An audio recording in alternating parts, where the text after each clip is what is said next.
ሰላም እንዴት ናቸው? እኔ ስሜ ሮዛ ከበደ ይባላል። ከዚህ በፊት አንድ አጠር ያለ ቪዲዮ ለቅቄ ነበረ። ህዝብ ፍርዱን ለህዝብ ሰጥቻለሁ። ህዝብ ቪዲዮዬን ሰምቶ እንዲፈርደኝ ብዬ ነው። እኔ ከአቅሜ በላይ ስለሆነ ነው። በአጭሩ ባለቤቴ ፍቃዱ ኃይሉ አበበና እህቱ አለምነሽ ኃይሉ አበበ ያላቸው ጉዳይ ግልጽ ስላልሆነልኝ እኔ በትዳር 13 አመት አብሬ ቆይቻለሁ። 13 አመት ሙሉ የመከራ የስቃይ ጊዜ ነበረ። ከ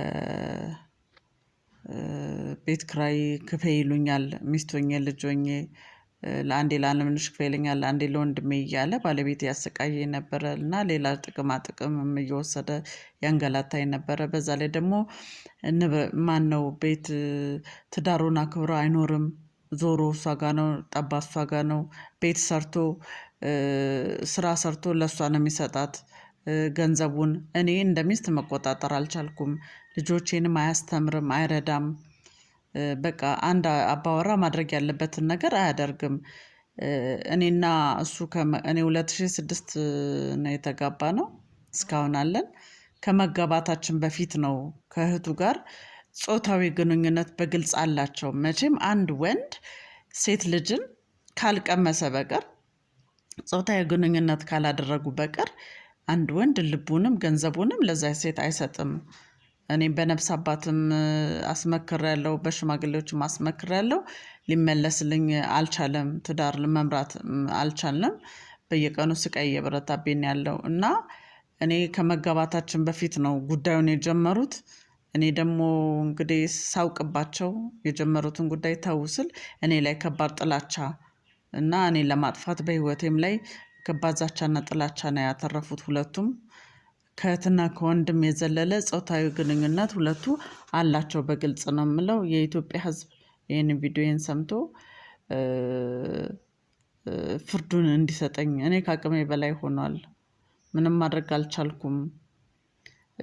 ጭራሽ ብለው በአንድ ጣራ ስር መኖር ጀምረዋል። እሷም ባሏን አረብ ሀገር ልካ ተመልሶ በአረብ ሀገር ላከችውና ተመልሶ እሷ ተመልሳ እናቷ ቤት ገባች። እሱም ከእኔ ጋር ተጣልቶ ተመልሰው ገብተው በአንድ ጣራ ስር በእናት በአባታቸው ቤት በአንድ ጣራ ስር መኖር ከጀመሩ ቆይተዋል። እሷ ሳሎኑን ውስጥ ነው የምትኖረው እሱ ደግሞ ጓዳ ነገር ውስጥ ነው። በመሃል ኮምፐርሳቶ ነው ፓርቲሽን የሰሩት እና ሁለቱ በአንድ ጣራ ስር መኖር ከጀመሩ ቆይተዋል። ይሄ ባለትዳር ነው እየሰራ ብሩን ለእሷ ነው የሚሰጠው። ለልጆቹ ሙሉ ለሙሉ ትቷል ምንም የሚያደርገው ነገር የለም። በአውደ አመትም በምንም አብሯት ነው ያለው። እና እኔ ይሄ ቪዲዮ እንደደረሳችሁ እኔ ግራ ገብቶኛል። የምትጠይቁኝም ነገር ካለ በግልጽ እኔ ለመመለስ ቪዲዮ ካልገባችሁ መልእክቱን ለመመለስ ዝግጁ ነኝ። እባካችሁን የኢትዮጵያ ህዝብም ሆናችሁ ማናችሁም ይህንን ጉዳይ መርምራችሁ ፍርዱን እናንተ የራሳችሁ መመርመሪያ ዘዴ ወስዳችሁ እውነታውን ማረጋጋት ትችላላችሁ። እና እኔ ከብዶኛል። ፍርዱን ስጡኝ ፍረዱኝ በቃ ነው የምለው። አብሬ እበላለሁ አብሬ እጠጣለሁ ልጆች በመሃል አሉ ግን እኔ ተሰቃየሁ። ትዳር ተብሎ ትዳር ምንም በቃ ምንም የትዳር ነገር ስለ ነገ የምናስበው እኔና እሱ በጋራ ቁጭ ብለን የምናስበው ምንም የለም። ስለ ልጆቻችን የምናስቀምጥላቸው ገንዘብ ምንም የለም የጋራ ገንዘብ ማለት ነው። በቃ ሁሌ ችግር ጭቅጭቅ ነው።